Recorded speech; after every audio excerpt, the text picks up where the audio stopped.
Մենք այս 3 ամսում համարյա մոտ գործի 80%-ն արել ենք։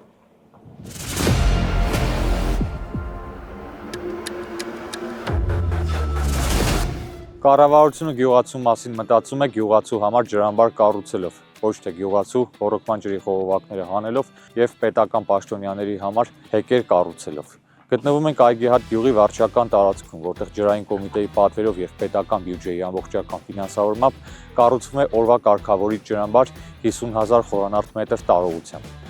400-ից 500 հեկտար թերի ոռոգելի հողեր դառնալու են ոռոգելի են դառնալու նաև 80 հեկտար անջրդի հողեր։ Աշխատանքների ավարտը նախատեսված է 2026 թվականին։ 26-ին է, չէ՞ ավարտը նախատեսված։ 26-ի հոկտեմբերին։ Երկու երթափոխով ենք աշխատել հողային անելից։ 24 ժամ աշխատել։ Դրա համար սենց արդյունք եղած։ 3 ամսում 80%-ը դա արդյունք է։ Բրավո։ Որակն է տեղը պահում է քննածած ամեն ինչ։ Ամեն ինչը ստուգում է բետոնից սկսած ամեն ինչը լաբորատորիա ամեն ինչը պահպանում է։ Շատ լավ։